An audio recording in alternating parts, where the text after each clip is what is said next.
السلام عليكم ورحمة الله تعالى وبركاته. ازيكم عاملين ايه؟ يا رب تكونوا بخير.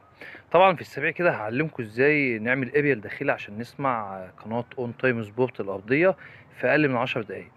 طبعا احنا هناخد السلك اللي بيبقى موجود في القطع هنا اللي هو ده. السلك ده احنا هنحله زي ما هو بالصامولة بتاعته، وهناخده وهنعمل اريال زي ده، اريال صغير خالص. الاريال ده عبارة عن ازازة كنز وكام سلك حتة ألمونيا كده، وهناخد السلك اللي هو بتاع الدش اللي هو ده، وهنيجي هنقوم فاتحين السلك خالص ونشيل منه الصامولة، وبعدين هنشعر السلك بتاعه، وهناخد السلك النحاس بتاعه وهنربطه في ازازة كنز زي ديت، وهنسيب الشعر كده زي ما هو موجود كده، هنسيبه في الهواء. تمام. ده بالنسبة من فوق في سطح اللي احنا هنعمله، ان احنا هنعمل عليه ازازة كنز كده ونربط فيها حتة السلك النحاس زي ما انتم شايفين كده، وهنيجي السلك اللي هو الشعر هنسيبه في الهواء كده.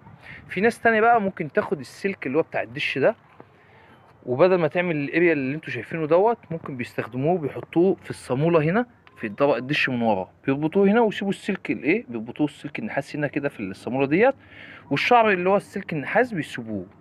ده بالنسبة لفوق السطح. تعالوا بقى هوريكم هنشتغل ازاي على الشاشة ال LCD. هنيجي بقى تحت هنا عند شاشة التلفزيون اللي هي ال LCD. هنيجي هنا بصوا، هنجيبوا السلك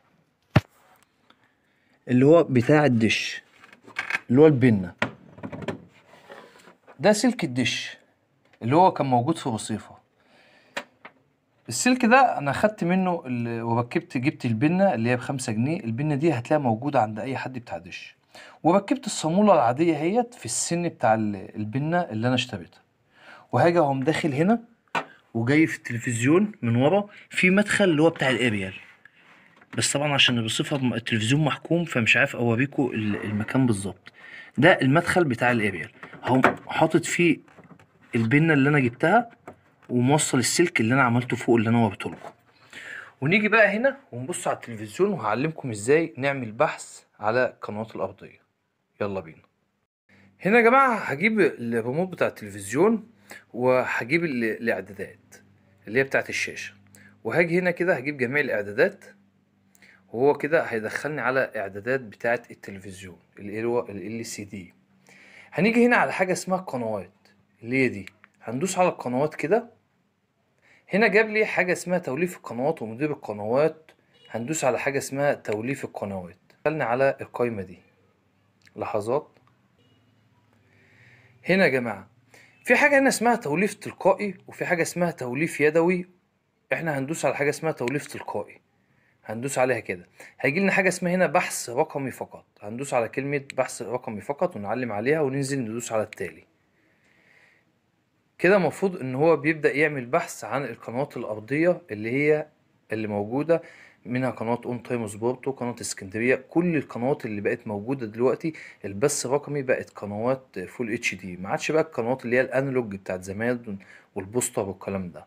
هننتظر لحظات لحد ما يحمل، وهو بص جاب 5 قنوات تم العثور عليها، و7 قنوات تبع راديو، وجاب البحث بقى 12 قناة، بقوا 12 قناة كده، 24 قناة اللي هم دول، وفي 11 قناة راديو.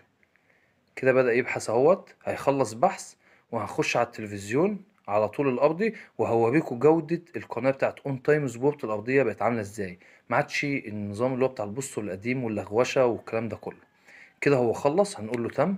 بصوا يا جدعان، كده هيت القناة الاولى هيت، دي القناة الاولى الارضية يا جماعة، يعني مش بتاعت النايل سات الفضائية، لا دي بتاعت الاريال.